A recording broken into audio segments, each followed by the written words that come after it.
Hi everyone, my name is Diana Parker, and I recently turned 32. Just under a month ago, I found myself standing in a massive, opulent ballroom surrounded by about 150 people. The crowd was made up of my dad's closest business associates, corporate partners, and longtime family friends. I stood there, frozen, as I watched my mother lean directly into a microphone and announce to the entire room, well, at least Diana managed to find a husband, even if none of us have a clue what he actually does for a living. The entire ballroom erupted into laughter. My dad had a huge grin on his face. My sister shot me a smug little smirk. But then, my husband, the man my family had spent the last 4 years treating like an absolute nobody, calmly pushed his chair back and stood up. What he did next caused my dad's most important investor to physically drop her wine glass, drained every ounce of color from my mother's face, and finally made my sister realize exactly why I had never once gone to our parents for financial help.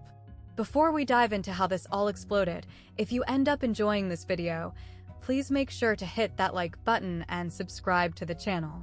Also, I'd really love to know, where in the world are you watching this from, and what time is it over there? Let me know in the comments. This whole thing really began 6 years ago, on the evening I first crossed paths with Marcus. I was 26 at the time, totally drained from a marathon of parent-teacher conferences and in desperate need of a massive coffee. The cafe down the street from my school was absolutely packed, except for one single chair sitting across from a guy who was typing away on his laptop like his life depended on it. "Do you mind if I grab this seat?" I asked. He glanced up, revealing these incredibly kind dark eyes and a very warm smile. "Please, go ahead," he said. We barely exchanged a word that first afternoon. He stayed focused on his screen, and I spent the time grading third-grade spelling tests. But right as I was packing up my bag to head out, he looked over and said, "Same time tomorrow?" I went back the next day. And so did he. For 2 solid months, we claimed that exact same table. During our chats, he mentioned he was in the education sector, and I told him all about my third-grade classroom. He never prodded about my family's financial background, and I never interrogated him about his bank account. For the very first time in my adult life, I felt like someone was actually looking at me. They weren't seeing my father's real estate empire, and they weren't seeing my sister's overachieving shadow. They just saw Diana. When Marcus finally asked me out on a proper dinner date, I said yes before the question even fully left his mouth. We spent the next 2 years dating. It was nothing flashy, just weekend farmers markets, cozy movie nights, and him cooking dinner for me in his very normal, very modest apartment. I fell head over heels for the way he paid attention to me. I mean, he really listened whenever I vented about my kids at school. So, when he eventually got down on one knee, I was over the moon. But I kept the engagement a secret from my family for 3 whole weeks. I already knew exactly how the conversation would go. "He works in education," my mother had said, her voice dripping with pure disdain when I finally broke the news. "What is that even supposed to mean?" "It means he works to help kids learn, Mom," I replied. She let out a heavy, dramatic sigh. "So, he's a teacher. Just like you." "Oh, Diana, we had such high hopes for your future." Marcus never once pressured me to justify his career to them. One evening, I finally asked him why he was so willing to let them assume things. He just gently took my hand and said, "I don't want your family to approve of me because of what's in my bank account. I want them to accept me for the man I am." I didn't fully grasp his logic back then, but I had learned from a very young age that in the Parker household, human value was exclusively calculated in dollar signs. Because of that, I had long since stopped trying to integrate the people I cared about into my family's toxic equation. Looking back, the red flags were always waving right in my face. I just chose to put blinders on. Every single Thanksgiving, Christmas, and birthday gathering played out like a terribly scripted movie. "Madison, darling, please tell everyone at the table about the Henderson acquisition," my mother would prompt, practically glowing as she looked at my younger sister. $2 million. Can you all believe it? Madison would dramatically toss her hair back and dive into some long-winded humblebrag about her brutal negotiation tactics, and the entire dining room would lean in as if she were revealing the secrets of the universe. And then, inevitably, my mother's gaze would slide over to me. "And Diana, you're still teaching?" She always delivered the word teaching with the exact same tone someone might use for the word incarcerated. "I'm with the third graders this year," I would reply, trying to keep my voice upbeat. "Actually, I have this one little girl, Emma. 6 months ago, she couldn't string a sentence together, and last Friday, she completely finished her very first chapter book." "Well, isn't that sweet, dear?" my mom would cut in, her eyes already glued to her iPhone screen. That was just a standard Tuesday for us. But the second major red flag cut a lot deeper. The previous spring, my third graders had put together a stage play. They spent months memorizing their little scripts, painting backdrops, and turning cardboard boxes and craft glitter into magical costumes. I desperately wanted my parents to be there. "Dad, it's on the 15th at 3 p.m., I told him over the phone. "It would mean the world to me if you could make it." I could hear him audibly sigh as he checked his schedule. "Diana, I have actual corporate meetings. Let's aim for the next one." For the record, I had kept a mental tally. He had casually dropped by Madison's corporate office 12 separate times that year. The Sunday before my students' play, Madison leaned over to me during family brunch and whispered, "You realize Dad is super disappointed in your life choices, right? You were handed the exact same resources I was." I wanted to flip the table and scream that our definitions of success were miles apart. She wanted a glass corner office with a view of the city. I just wanted to make a difference in someone's life. But instead, I swallowed the lump in my throat, forced a polite smile, and kept my mouth shut. Marcus was sitting right next to me. He caught every single word. Later that evening, he wrapped his arms around me and whispered, "Your value is not determined by their inability to see it." I tried so hard to internalize that. But all of those relentless, tiny paper cuts of humiliation, they were just the opening act. Everything finally detonated at my father's retirement gala. The invitation popped up in my inbox on a random Tuesday. It was a mass email. Not a physical card, not a phone call, just an evite that read, "You are cordially invited to celebrate Robert Parker's retirement after 40 years of excellence in commercial real estate." I later found out Madison received a heavy, hand-calligraphed invitation delivered to her office by a private courier.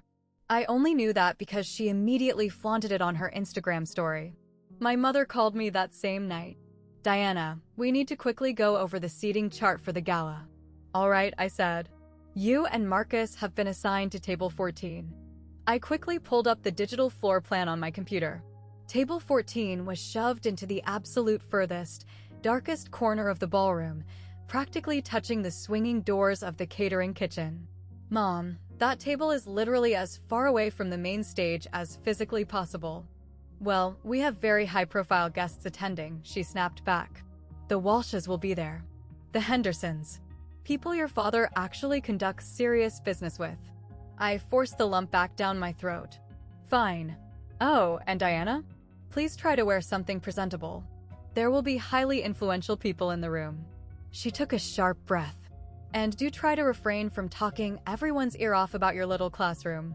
These people have actual careers to discuss." She ended the call before I could even formulate a response. That night, I sat paralyzed on the edge of our mattress, just staring blankly at my screen. Marcus walked into the bedroom and immediately read my expression. "They stuck us by the kitchen doors, didn't they?" I just nodded, fighting back tears. "Do you still want me to go with you?" he asked gently. I genuinely hesitated. Half of me wanted to leave him at home to shield him from their toxicity. But the other half, the half I had been suffocating for my entire life, was completely exhausted from fighting these battles solo. "Yes," I finally whispered. "Please come." Marcus sat down next to me and enveloped my hand in his. "Diana, I have kept my mouth shut for 4 years because you specifically asked me not to make waves. But if they disrespect you again this time, I am not just going to sit there and take it." His tone was perfectly level, but there was a quiet intensity simmering underneath it that I had never witnessed before. "Marcus," I asked, "what exactly are you planning?" He met my eyes without blinking. "I just think it's time." "Time for what?" I didn't push for an answer. Honestly, I think I was too terrified to know what he meant. The night before the massive event, I tossed and turned for hours. My mind kept spiraling into the future. I kept visualizing the kids Marcus and I planned to have one day, and I wondered what kind of example I was setting. Was I going to teach my future daughter to bite her tongue when someone humiliated her? To plaster on a fake smile while being openly degraded? To believe that her only worth was tied to a corporate title or a luxury car? Absolutely not. So, why was I still accepting those lessons for myself? My mind drifted back to the most recent family gathering. Madison had just announced she was being promoted to Senior VP of Marketing at our dad's firm. The whole room erupted into applause. Glasses of imported champagne were passed around. In the middle of the celebration, Madison had leaned across the table and loudly stage whispered, "Well, Diana clearly married down. At least the guy I'm seeing actually has some ambition." Marcus had been sitting inches away. He caught every syllable. I saw a muscle feather in his jaw, but he held his tongue because I had begged him to keep the peace. When we got back to our apartment that night, I found him standing silently by the living room window, staring intensely at the glowing city skyline. "I'm so sorry," I had told him. "I really should have defended you." He slowly turned to face me. "Never apologize on their behalf. But Diana, I need you to hear me right now. This dynamic is not sustainable." And he was absolutely right. The very next morning, I was clearing out my inbox when I stumbled across an email my mother had accidentally forwarded to me. It was originally sent to Madison 3 days prior. The message read, "Make sure Diana and her husband are placed at the back table. We absolutely cannot risk him trying to make small talk with the Walshes." Lord only knows what kind of embarrassing things he'd say about his little education gig. I read the text 3 separate times. With every pass, the sting grew sharper. In that moment, the illusion shattered. I realized that my silence wasn't keeping the peace, it was granting them permission. It was an open invitation for them to keep treating us like garbage. Something fundamentally had to shift. And my dad's retirement gala was going to be the breaking point, one way or another. The grand ballroom inside the Hartwell Hotel was a monument to everything my father worshipped. It was loud, exorbitantly expensive, and explicitly engineered to make people jealous. There were massive crystal chandeliers dripping from the ceiling, pristine white linens, a live 12-piece jazz orchestra, and 150 guests dripping in designer labels. They were all there to bow down to Robert Parker's 40-year legacy. Marcus and I walked through the double doors right at 7 p.m.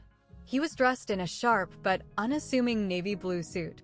I was wearing a simple black dress I'd pulled off a clearance rack 3 years prior. At the entryway, my mother was holding court, greeting the arrivals like a queen receiving her peasants. She was draped in heavy, authentic emeralds.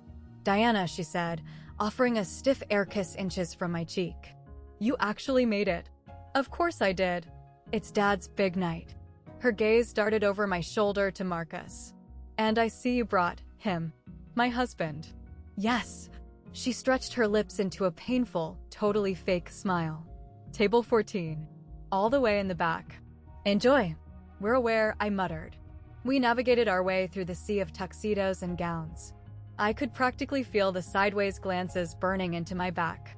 There goes the Parker family's oldest daughter, the glorified babysitter, dragging along her perfectly average husband. Near the massive front stage, I caught sight of Madison. She was poured into a custom red designer gown, sparkling with diamond drop earrings, hovering next to our dad like she was the actual star of the evening. She spotted me and offered this tiny, fluttering little wave that somehow radiated pure condescension. "Table 14, Marcus said softly. How convenient." The seating was honestly worse than I had imagined. We weren't just near the kitchen, we were essentially in the splash zone. Every single time a waiter carrying a tray barged through the swinging doors, we had to physically scoot our chairs forward to avoid getting hit. Just as we were settling in, a woman seated at the adjacent table rotated in her chair. She was wearing a perfectly tailored, incredibly expensive pantsuit and had these piercing, analytical eyes. I recognized her immediately from my dad's endless stories. It was Jennifer Walsh, one of the most powerful corporate investors in the city. She locked eyes with Marcus, her brow furrowing in confusion. She tilted her head slightly. "Excuse me, have we met before?" she asked him. Marcus offered a very polite, practiced smile. "I don't believe we have the pleasure." But Jennifer didn't look away. She kept studying his face. A few seconds later, she whipped out her smartphone and started frantically typing and scrolling. I watched a bizarre mix of shock and recognition wash over her features. But right as she opened her mouth to speak again, the house lights dimmed. My father was walking up to the main stage. But before he could even tap the microphone, Madison suddenly materialized right at our table. She was gripping a crystal champagne flute like it was a weapon. "Diana, you actually showed up," she said. "Why wouldn't I?" "Oh, no reason. I'm just surprised. I mean, this level of prestige isn't exactly your usual scene." Her eyes slowly dragged over Marcus's outfit. "Nice suit. Did you hit up the outlet mall?" "No," Marcus replied, his voice terrifyingly calm. "It's just simple." "Right. Simple." She flashed a razor-sharp smile. "Marcus, jog my memory. What is it that you do for a paycheck again?" "I work in education." "Right. Education." She let the word dangle in the air like a dirty rag. "So, what are we talking? Math tutoring? SAT prep courses?" "Something along those lines." She let out a dry chuckle. "Well, you're basically just like Diana then. Birds of a feather. At least you two have each other, right?" I could physically feel the heat radiating in my chest. Underneath the tablecloth, my hands were shaking uncontrollably. "Madison," I said, keeping my voice as steady as I could. "Don't you have important people to go schmooze?" "Relax, big sister. I'm merely making small talk." She took a slow, theatrical sip of her champagne. "Anyway, Dad's getting ready to speak. Do try your best not to look completely miserable. We have professional photographers roaming around." She spun on her heels and sauntered back toward the front, swaying her hips, visibly thrilled with her little performance. Beneath the table, Marcus gently grabbed my trembling hand. His grip was solid and incredibly grounding. "Are you doing okay?" he whispered. "No," I admitted. "Do you want me to get the car?" I stared past the crowd to the stage. I looked at my dad basking in the spotlight, my mom glowing in the front row, and my sister perfectly positioning herself to be in every single camera frame. "Not yet," I whispered back. "I need to see how this plays out." Marcus gave a slow nod. She has absolutely no idea what she's making fun of. And that is the saddest part of all. I had no clue what he meant by that. Not in that moment, anyway. The 12-piece band faded out. The chatter in the ballroom died down to a hush. My dad tapped the microphone twice, the sound echoing off the high ceilings. "Good evening, everyone. Thank you all so much for being here tonight." 150 heads pivoted toward the front, their faces glowing with eager anticipation. And there I was, banished to the catering shadows, clutching my husband's hand and trying to convince my brain that maybe, just maybe, this time things wouldn't be so bad. I was wrong. It was so much worse. My dad had always been a master of public speaking. He had that booming, commanding presence that forced people to hang on his every word. 40 years, he started, letting the number breathe. 40 years of building an empire from absolute scratch. For decades of cutthroat deals, endless negotiations, and yeah, more than a few sleepless nights. A polite, wealthy chuckle rolled across the room. But I certainly didn't build this mountain by myself. He extended an arm toward the VIP table right up front. "To my beautiful wife, Helen. My absolute rock and my equal partner in every sense of the word." My mom immediately pressed a hand over her heart, her eyes welling up with perfectly timed, camera-ready tears. "And to my youngest daughter, Madison." His voice swelled with genuine, unfiltered pride. "My living legacy at this firm. A senior vice president at just 28 years old, and the undeniable future of Parker Real Estate." Madison actually stood up from her chair, doing a little half bow and soaking up the applause as if she had just won a Nobel Peace Prize. The camera flashes fired in rapid succession. "Madison has shattered every single expectation I ever placed on her," my dad boasted. "She inherited my drive, my killer business instincts, and, if I'm being honest, my absolute ruthlessness." The crowd ate it up. More laughing, more clapping. I just sat there in the dark, holding my breath, desperately hoping for a scrap of validation. Of course, at the end of the day, family is about more than just profit margins, he continued. And I am incredibly blessed to have 2 daughters. My heart did a tiny, pathetic flutter. Maybe, just this once, he was going to say something nice. His eyes scanned the massive room until they finally locked onto my table in the back. He smiled, but it was that chilling, dead-eyed smile he reserved for annoying contractors. And then there is Diana, my eldest. He let the silence stretch out. It lasted seconds too long. Diana is, well, she's still trying to figure out what she wants to do with her life. A scattering of awkward, confused laughter broke the silence. But hey, we love her anyway. He delivered the line like the punchline to a terrible joke. I instantly felt the blood rush out of my head. All 150 VIP guests were swiveling in their chairs to look at me. I saw a mix of expressions. Some people looked genuinely full of pity, others looked mildly amused, and the rest were just inspecting the defective older sister like a zoo animal. Marcus's grip on my hand went rigid. When I turned to look at him, his face was carved from stone. By then, my dad had already pivoted back to his script. Now, let's talk a little bit about our new corporate foundation initiatives. But the humiliation train wasn't pulling into the station just yet. While my dad droned on and on about the tax benefits of charitable giving, Jennifer Walsh was practically burning a hole through my husband's face. She wasn't just casually glancing anymore. She was staring at him with manic intensity, like she was trying to defuse a bomb. She kept looking down at her glowing screen, zooming in on a photo, and then whipping her head back up to look at Marcus. I tried my hardest to tune her out and listen to the speech, but her frantic energy was impossible to ignore. Finally, she physically leaned her torso across the gap between our tables. "I am so sorry to interrupt," she aggressively whispered. "But I just have to ask, are you absolutely positive we haven't crossed paths?" Marcus casually shook his head. "I don't believe so, ma'am. You just look incredibly familiar." She shoved her phone screen toward his face. "Is this you?" "Jennifer," my dad's booming voice suddenly echoed over the PA system. "Do you care to share what's so interesting with the rest of the class?"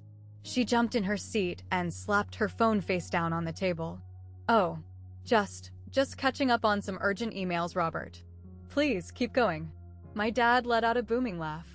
"Always chasing the dollar. That's exactly why I love you, Jen." The awkward tension broke, and Jennifer turned her chair back toward the stage. But over the next few minutes, I watched her sneak 2 more glances at Marcus. And I saw the expression plastered on her face. Her jaw was slightly unhinged, her eyes wide with unadulterated shock. She had figured something out. "Marcus," I whispered frantically. "What on earth was she showing you on her phone?" "It's nothing important right now," he whispered back. "She just recognized me." He squeezed my fingers. "Just let it go for now." For now? What was that supposed to mean? Up at the podium, my dad was wrapping up his monologue. But enough about zoning laws and profit margins. Let's hear from the woman who makes it all possible. He extended a hand. "Helen, would you like to say a few words to the crowd?" My mother glided up the stairs and commandeered the microphone with the terrifying grace of someone who treats every day like a stage performance. "Thank you, my darling." She let her gaze sweep across the sea of faces, hovering proudly on Madison, offering warm nods to the investors, and then finally snapping to me with a look that bordered on pure disgust. I knew that exact look. It was the calm before the strike. 3 hours earlier, while we were in our apartment getting dressed for the gala, Marcus had done something incredibly unusual. He had opened his leatherwork briefcase and pulled out a thick, heavy, official-looking white envelope. He silently folded it and tucked it into the interior breast pocket of his suit jacket. "What's in there?" I had asked him. "Insurance," he replied. "Insurance? For what?" He had stopped buttoning his cuffs, looked me dead in the eyes, and said, "For you. Just in case your family decides to cross the line tonight." I hadn't pushed him to explain what was in it. To be completely honest, I didn't want to know. A tiny, naive part of me was still holding out hope that we wouldn't need it. But as I sat in that freezing ballroom, watching my mother flash her predatory, shark-like smile, my mind raced back to that envelope. What kind of leverage could Marcus possibly have packed in his pocket? I really want to take a moment to talk about family. My mother's voice echoed through the speakers. About the people who make all the sacrifices worthwhile. Her smile widened. Robert and I have been so incredibly blessed. Our youngest daughter, Madison, brings us endless pride. She is following directly in her father's massive footsteps and helping build a true empire. Madison smugly raised her champagne glass to the room. The cameras flashed blinding white light again. And then there is Diana. My stomach instantly tied itself into a knot. My mother's grin was surgical. Our eldest daughter has chosen a different route in life. She is an elementary school teacher. 3rd grade, I believe. Or wait, is it 2nd grade these days? 3rd, I mouthed from the back, even though nobody at table 14 could hear me over the hum of the room. But you know what? My mother paused for maximum theatrical effect. At least she finally managed to secure a husband. She let out a high-pitched giggle. Even if none of us have the slightest clue what the man actually does for a living. The ballroom exploded into roaring laughter. And in that exact second, something fundamental inside my chest completely shattered. It wasn't my heart breaking. It was my tolerance. Right next to me, Marcus slowly slid his hand inside his suit jacket. The waves of laughter kept rolling through the wealthy crowd. A few polite guests tried to hide their chuckles behind their cocktail napkins, but most of them openly guffawed.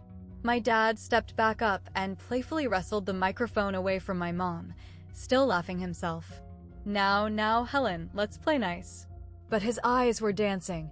He was loving every second of the humiliation. Diana certainly has her own unique talents, my dad continued, using the word talents the way you'd describe a dog's ability to catch a frisbee. Look, folks, some people in this world are born to be leaders, he said, making a grand, sweeping gesture. And others are just meant to be the support staff. Diana has always been a fantastic supporter. I sat completely paralyzed in my cheap chair. I couldn't move a muscle. I couldn't even draw breath into my lungs. This wasn't a retirement speech anymore. It was a public execution of my character. We've tried our hardest to steer her in the right direction, naturally. We've offered her cushy positions here at the firm. We offered to fully fund her MBA. But Diana chose, well, she chose whatever it is she's doing right now. Sympathetic, mocking murmurs washed over the crowd. Oh, poor Robert. Strapped with such a useless daughter. But hey, that is family for you, am I right? You just have to love them anyway, even when they consistently fail to meet your expectations. He hoisted his glass high into the air. To family. As complicated and disappointing as they may be. 150 crystal glasses shot up into the air in perfect unison. To family, they echoed. And there I sat, banished to the kitchen doors, as 150 strangers actively toasted to my life being a total failure. Suddenly, I realized Marcus's hand had slipped away from mine. I turned my head, and his chair was empty. He was already on his feet. Marcus, I panicked, whisper shouting. What are you doing? He didn't say a single word. He just started walking down the center aisle. His pace was completely unbothered, his strides long and intensely purposeful, heading straight for the brightly lit stage. People started noticing. The laughter died off, replaced by a wave of confused murmuring. Who is that guy? Where is he going? My dad finally spotted him approaching. The smug grin melted off his face. Excuse me? Can I help you with something? Marcus effortlessly climbed the side stairs and stepped fully into the spotlight. He didn't look angry. He looked in total control. He scanned the massive sea of upturned faces, the wealthy investors, the powerful partners, the snobby friends, all complete strangers to him. Then he stepped directly up to the microphone stand. Could I please borrow this for just a moment? The room went dead silent. You could have heard a pin drop. My father's confusion instantly morphed into hot, defensive anger. I'm sorry, who exactly are you? I am Marcus, he projected into the mic, his voice smooth and commanding. I'm Diana's husband. The guy you apparently don't know anything about.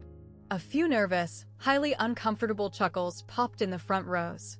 My mom practically lunged forward, trying to yank the mic away from him. This is highly inappropriate. Now is not the time for this.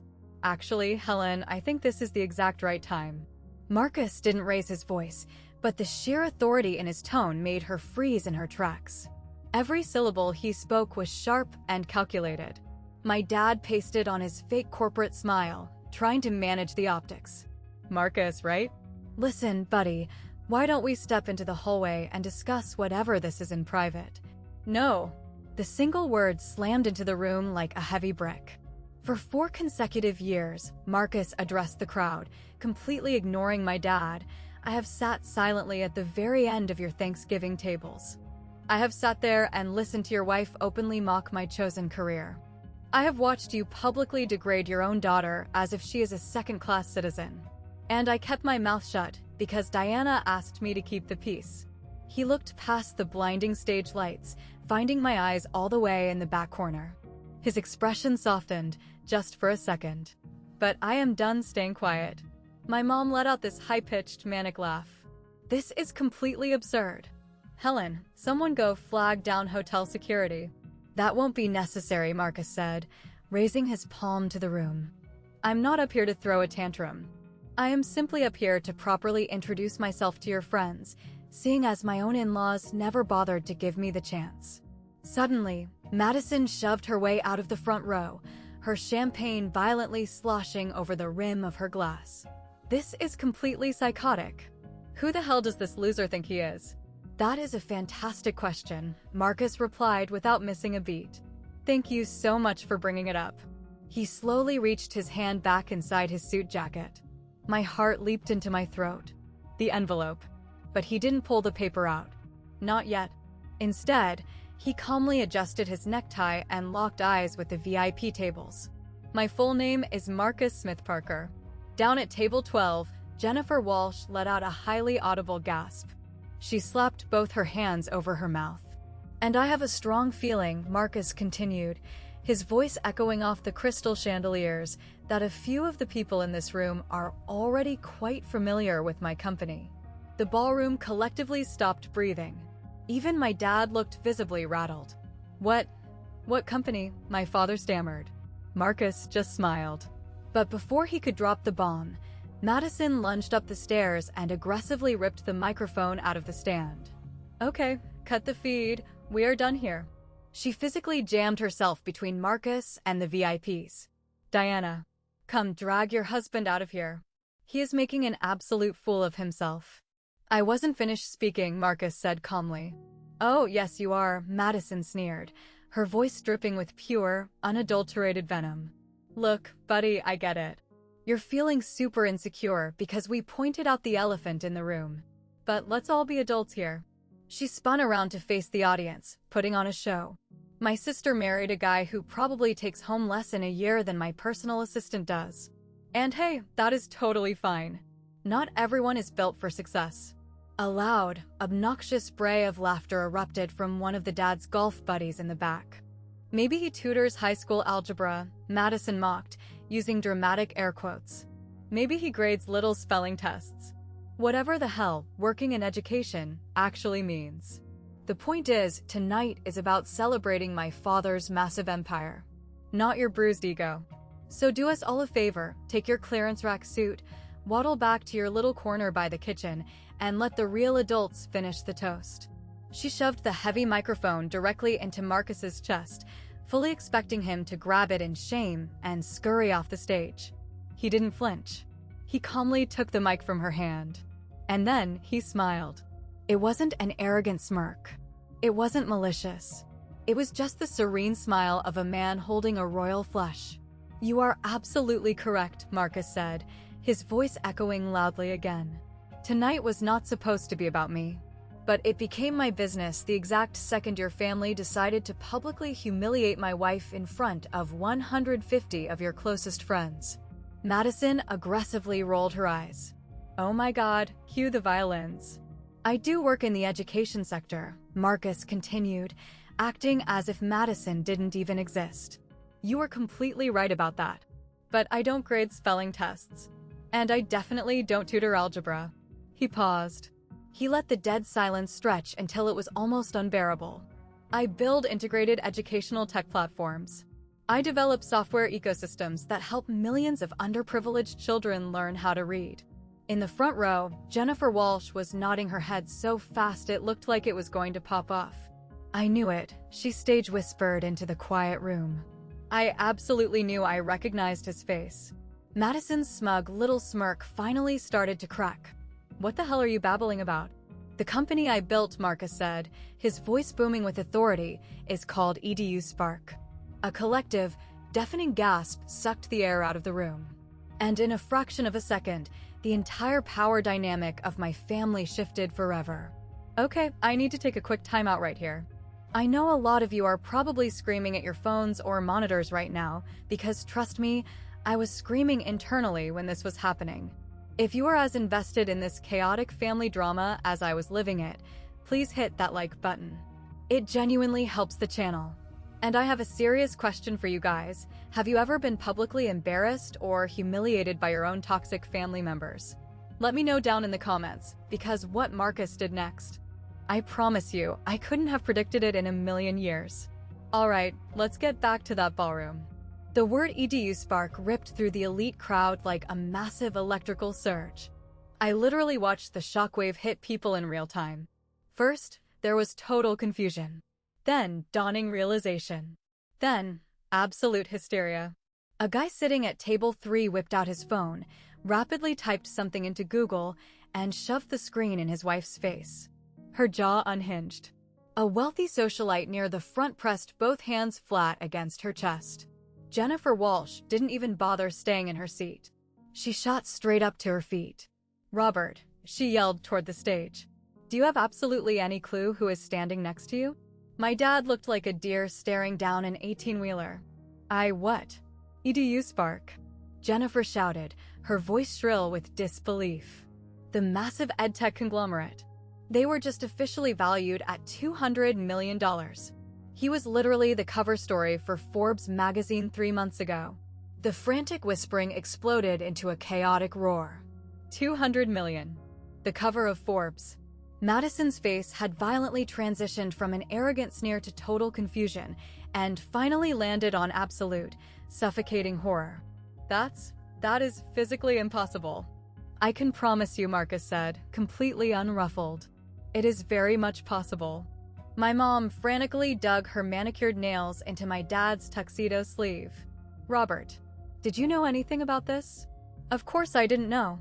My dad's perfectly manicured corporate composure was shattering into a million pieces. "Diana never said a word to us." "Because you never bothered to ask," Marcus's voice sliced through the chaos like a scythe. The room instantly quieted down to hear him. "For 4 consecutive years, not a single one of you ever asked me one genuine question about my daily life. Not about my passions, not about my career, not about anything." He took a slow, deliberate step forward, the spotlight tracking his movement. "You completely wrote me off as a nobody because I didn't walk into your house bragging about my net worth. You dismissed me because I didn't name-drop politicians or flash an expensive watch. Because I sat politely in the corner of your dining room and didn't feel the pathetic need to prove my existence to you. Nobody in the ballroom dared to move a muscle. You could practically hear people holding their breath.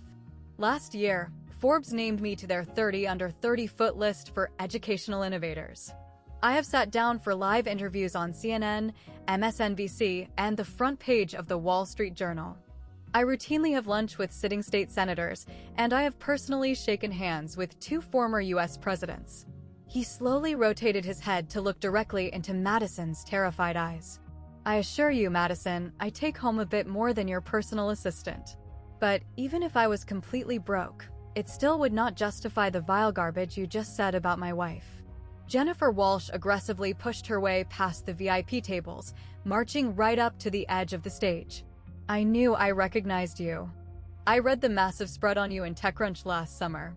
The piece about democratizing the global education system." Marcus offered her a polite nod. "That was me, yes. Mr. Parker, I have been actively trying to get my people a meeting with your board of directors for 6 straight months."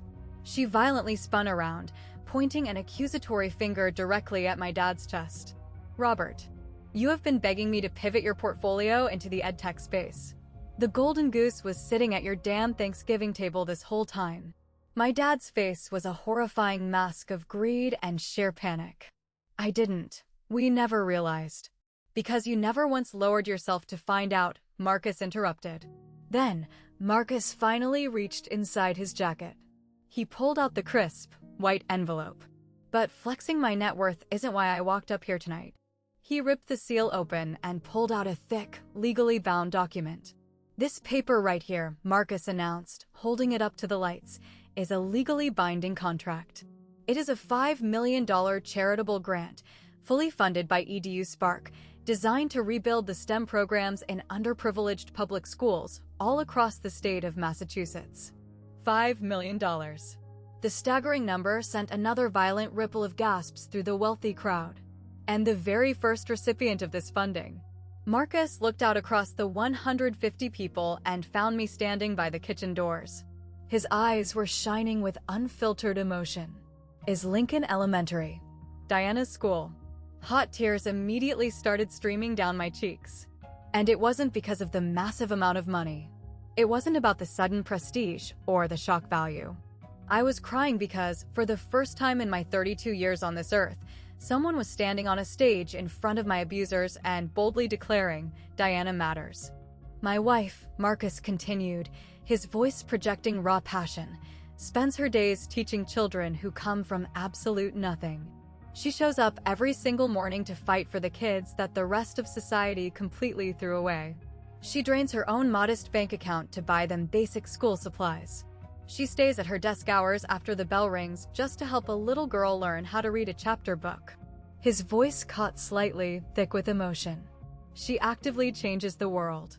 And you have the audacity to label her a disappointment? You mock her by calling her support staff. He slowly shook his head in disgust. Diana is the entire reason I built my company in the first place. I watched the daily sacrifices that teachers like her make, and I wanted to build the infrastructure they deserve to have. He locked eyes with my parents. My dad looked like he was going to vomit. My mom was physically clutching her diamond necklace, gasping for air. I do work in education, Marcus said softly. I just happen to own the entire company. He turned the contract around so the front row could clearly see it. The bright orange EDU Spark logo was stamped at the top, his messy signature was scrawled at the bottom, and the name of my little public school was highlighted in bright yellow ink. This isn't a charity write-off, he declared. This is a targeted investment. Because the work Diana does actually matters. The work every public school teacher does actually matters. He carefully set the microphone back into the stand, turned his back on my speechless family, and walked down the steps. The massive crowd of elite millionaires parted for him in total silence, like Moses splitting the Red Sea. I forced myself to stand up. My knees were shaking so violently I wasn't entirely sure they would hold my body weight. When Marcus finally reached the back of the room, he gently took both of my trembling hands in his. I am so incredibly sorry I didn't do this years ago, he whispered to me. I just kept hoping that one day, they would finally wake up and see the real you. The incredible woman that I see. Marcus, I choked out, totally unable to form a coherent sentence. I have never been more proud to be your husband.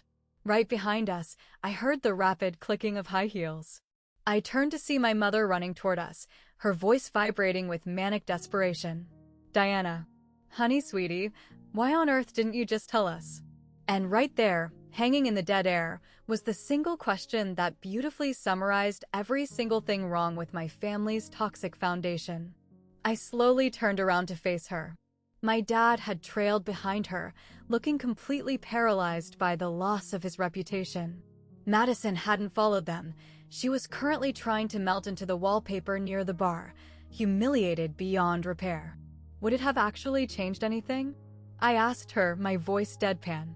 Well, of course it would have changed things, my mom shrieked. Really? I let out a dry, humorless laugh. I suddenly felt a massive, heavy shield hardening over my heart. I wasn't sad anymore. I wasn't even angry. I just had crystal clear clarity. You have spent the last 32 years treating me like an annoying stain on the rug, I told her. You have gone out of your way to make me feel entirely worthless at every single opportunity. Just 10 minutes ago, you publicly branded my husband a deadbeat loser in front of every single person you associate with. I threw my arm out, gesturing to the silent, staring crowd. If Marcus actually was a struggling tutor, if we really were clipping coupons to survive, would that magically make your disgusting behavior acceptable? My mother's mouth opened, then snapped shut. She had absolutely no defense. Yeah, exactly what I thought. Marcus squeezed my fingers tightly. He was physically supporting me, but he wasn't speaking over me. He knew this was my battle to finish. For the first time in my life, I found my spine. Suddenly, my dad's cutthroat business instincts kicked into overdrive, totally overriding his embarrassment. He stepped forward, putting on his negotiation face. Marcus, son, I genuinely had absolutely no idea. We need to sit down in my office. We should really discuss a joint venture. Perhaps an exclusive corporate partnership between. No. The word cracked like a whip. Simple. Final. Brutal. But Marcus, think about the synergy. This is precisely the kind of elite opportunity. The opportunity, Marcus cut him off, his tone dropping 10 degrees, was presented to you 4 years ago. The opportunity was simply treating your oldest daughter with basic human decency. The opportunity was asking me a single, genuine question about my life instead of automatically assuming I was beneath your tax bracket. My dad sputtered, his face flushing crimson. Now hold on, we didn't assume anything. You purposely sat us directly next to the catering kitchen, Marcus fired back. That was merely a logistical error with the seating chart. We had to accommodate. You forwarded an email directly to Madison explicitly instructing her to keep us far away from your wealthy guests, Marcus said, delivering the fatal blow. My mother's jaw practically hit the carpet. She had completely forgotten about the careless forward. How could you possibly know about? Because Diana showed me the email you accidentally sent to her inbox, Marcus replied. I stood there and watched my parents slowly turn their heads to look at each other. For the very first time in their manicured, PR-controlled lives, they had zero spin. They had no clever excuse to fall back on. They were completely cornered by the raw, ugly truth of their own cruelty. We can fix this. We can start over, my mom pleaded, her voice cracking with genuine panic now. Diana, family is family. Are we really family, Mom? I took an aggressive step toward her. Because you have spent my entire existence making me feel like an embarrassing charity case you got stuck with. Diana, please, that is not. You stood on that stage and claimed you didn't know what my husband did for a paycheck, I said, my voice rising so the entire ballroom could hear me clearly. But the absolute truth is you never bothered to ask. Not once. You never asked about him, you never asked about my classroom, and you never asked about the beautiful life we are building together. From the shadows near the bar, Madison practically whined, "This is so incredibly unfair. How are we supposed to know he was loaded?" You weren't supposed to know. Marcus yelled back at her, his composure finally breaking. You were just supposed to be decent human beings. Treating someone with respect shouldn't require a feature article in Forbes. The entire ballroom was frozen in place. 150 elite socialites were silently witnessing the utter collapse of the Parker dynasty. My dad frantically looked around at his VIP investors, his corporate partners, his carefully cultivated legacy, all of them staring at him with pure disgust. Perhaps, my dad said through gritted teeth, sweat beading on his forehead, we should take this conversation somewhere private.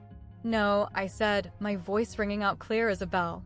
I am officially done hiding things in private to protect your image. I let go of Marcus's hand and confidently marched right back down the center aisle, heading straight for the stage. Marcus trailed right behind me, keeping a gentle, supportive hand on the small of my back. He wasn't leading me, he had my six. When I finally reached the microphone stand, I grabbed it and looked out over the massive crowd. These were the exact people I had been conditioned my entire life to impress.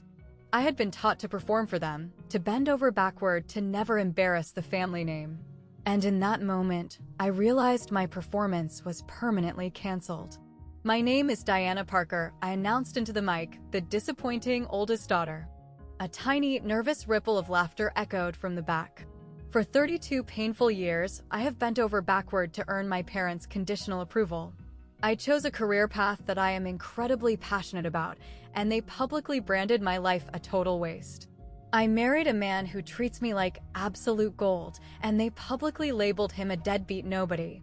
I faithfully showed up to every miserable holiday dinner, every forced birthday party, and every corporate gala, and they repaid my loyalty by seating me next to the dirty dishes. My voice didn't shake once. I felt like a titan. Tonight, my parents discovered that my husband happens to be wildly successful based on their shallow, materialistic definition of success. He has the money, the fame, and the influence. I slowly turned my head to glare holes through my mom and dad. But here is the absolute kicker. That changes absolutely nothing. The disgusting way you treated me was unacceptable long before you knew about Marcus's bank account. And the fact that you are suddenly desperately interested in us now that there's cash and corporate clout on the table, just scientifically proves every awful thing I ever suspected about you. Tears were rapidly streaming down my mother's cheeks, ruining her expensive makeup.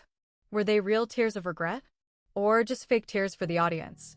I genuinely didn't care anymore. "Diana, I am begging you, please," she sobbed. "I am not finished talking," I snapped. She violently flinched and clamped her mouth shut. "I have a career that actually matters to society," I declared. "I have a husband who loves me unconditionally. I have built a beautiful, fulfilling life completely devoid of your approval." I took a deep, cleansing breath. Moving forward, basic respect is the absolute minimum entry fee to be in my life. It is no longer optional. It is not conditional on how much money my husband makes. Just baseline, human respect. I scanned the room, locking eyes with Madison shrinking into the wall, my mother weeping into her hands, and my father staring at the floor in total defeat. If you are ever capable of providing that, maybe we can try this again someday. But if you can't, I reached out and intertwined my fingers with Marcus's. Then this is my final goodbye. We turned our backs to them and marched straight out the double doors. 150 people stood in total, awestruck silence as we left. We didn't say a single word until we were safely buckled into the car. Marcus took the wheel. I sank into the passenger seat, completely drained, watching the glowing streetlights smear past the window through my leftover tears.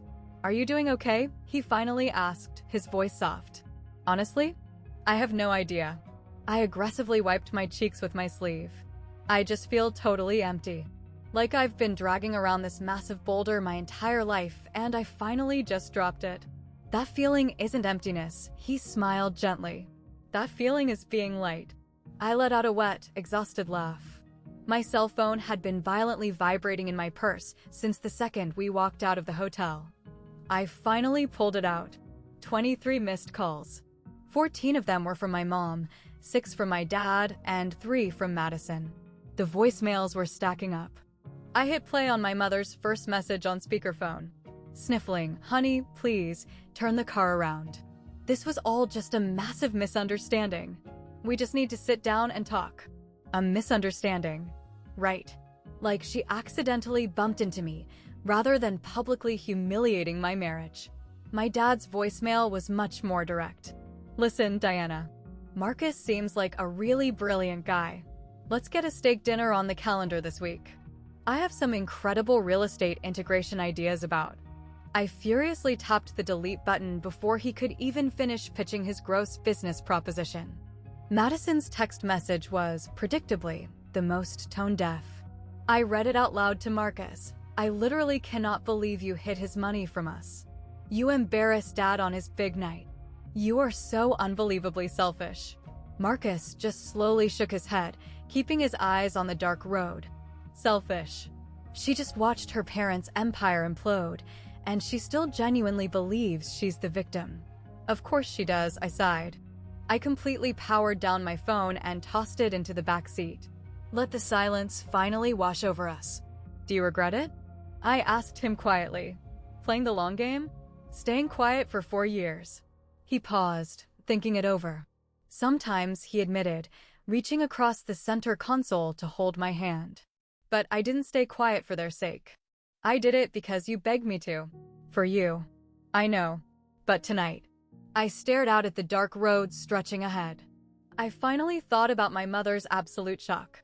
I thought about my dad's corporate panic. And Madison's sheer horror. Tonight, I finally said every single thing I've been holding back for 3 decades. Are you glad you did? I don't know yet, I answered honestly. But I'm pretty sure I will be. The absolute nuclear fallout began the very next morning. Right at 8 a.m., my dad's biggest fish, Jennifer Walsh, called Marcus's cell phone.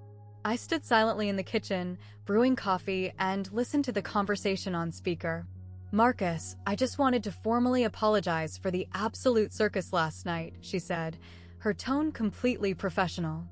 I had absolutely no idea Robert's family was so, well, their behavior was completely appalling. "That wasn't your fault, Jennifer," Marcus replied smoothly. "Even so, I've been fighting tooth and nail to secure a pitch meeting with EDU Spark for 6 months. I kept buttering up Robert, assuming he might have a backdoor connection to the tech sector. Turns out the connection was sitting right next to the catering kitchen." She let out a sharp, cynical laugh. "Anyway, I'd be absolutely thrilled to sit down and discuss massive partnership opportunities whenever your schedule allows." After she ended the call, Marcus looked up at me from the kitchen island. "Jennifer was my dad's primary financial backer for his new plaza development," I whispered. "Was," Marcus corrected. "She formally withdrew her entire massive investment portfolio from his firm at 7 a.m. this morning."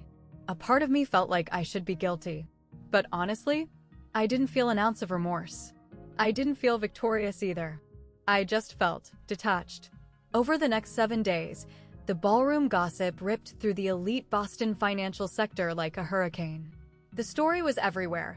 Real estate mogul Robert Parker and his family publicly humiliate a $200 million CEO at his own retirement gala.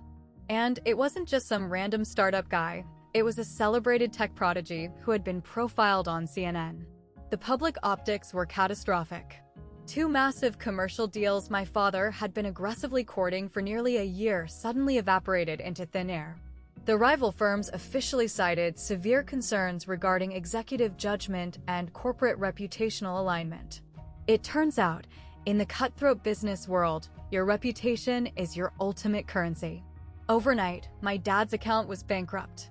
Madison was abruptly pulled off the multi-million-dollar Henderson marketing project. The firm cited awkward interpersonal dynamics after the ballroom incident. Naturally, she blamed the entire collapse on me, blowing up my phone with a massive text rant detailing how I had single-handedly nuked her entire career trajectory. I left her on read. But the most hilarious call came from my dad's corporate PR agency. Some panicked crisis manager phoned Marcus, practically begging to draft a joint public statement about healing family rifts and moving forward in unity. Marcus firmly shut it down. "There is absolutely nothing to spin here," he told the flustered PR rep. "The truth is the truth. Live with it." Exactly a week after the disastrous party, I got a random phone call from Uncle George. George was my dad's estranged older brother. 30 years ago, he had walked away from the toxic Parker real estate empire to work as a public high school principal. Growing up, my dad always referred to George as the family's biggest disappointment, a title I eventually inherited. Diana, his warm, gravelly voice echoed through the speaker. "I heard all about the absolute bloodbath at the retirement party." "I'm sure the whole state has heard by now," I sighed. "Listen to me," he said, his tone getting serious. "I have been telling Robert for 3 decades that he was dead wrong about you." I felt a tight, painful knot in my chest suddenly loosen. "You have. Every single Christmas dinner. Every Thanksgiving. Every single time that arrogant man made a snide comment about your vital teaching career." Uncle George let out a heavy, tired sigh. "He just refused to listen. Your father only tunes into the frequencies he wants to hear." My mind raced back to all those miserable holiday dinners, picturing Uncle George sitting silently in the recliner while my dad held court. "Why didn't you ever pull me aside and tell me that?" I asked, my voice cracking. "Because I didn't want to overstep my bounds. And honestly, kid, I wasn't entirely sure you'd even believe me back then." He paused, letting the silence breathe. "But what your husband did, standing his ground in a room full of sharks like that took serious guts. It really did." But what you did, Diana, marching up to that mic and finally claiming your own self-respect, that took even more guts. And that was it. That was the trigger. I totally broke down sobbing right there in my living room. They weren't sad tears, and they weren't angry tears. It was pure, unadulterated release. "I am so insanely proud of you, kid," Uncle George whispered softly. "I always have been. I just really regret not saying it louder." "Thank you," I managed to choke out through the tears. "Remember this, Diana. Real family has absolutely nothing to do with shared bloodlines. It is entirely about who is willing to show up and fight for you in the dark." His voice wavered. "Marcus showed up for you. And more importantly, you finally showed up for yourself." After I hung up the phone, Marcus walked into the living room and found me curled into a ball on the couch, still crying. "Are those the good kind of tears?" he asked gently. "The best kind," I sobbed. He sat down next to me and wrapped his strong arms around my shaking shoulders. "See? Not every single person in your bloodline is a lost cause," he whispered. "I know," I said, burying my face into his chest. "I'm finally starting to believe that." Quick check-in before we wrap this up. Are you guys team Diana should forgive her parents, or are you team they need to earn her trust back from scratch? I genuinely want to read your takes, so drop your answer down in the comments. And hey, if you've stuck with me this far, you're clearly invested in the drama, so please hit subscribe if you haven't already. The final conclusion might actually surprise you. Now, let me tell you how this all finally settled. Exactly 3 weeks after the ballroom explosion, I finally agreed to sit down with my parents face to face. I picked a crowded, neutral ground coffee shop right in the middle of the city, public enough that they'd be forced to keep their voices down and behave.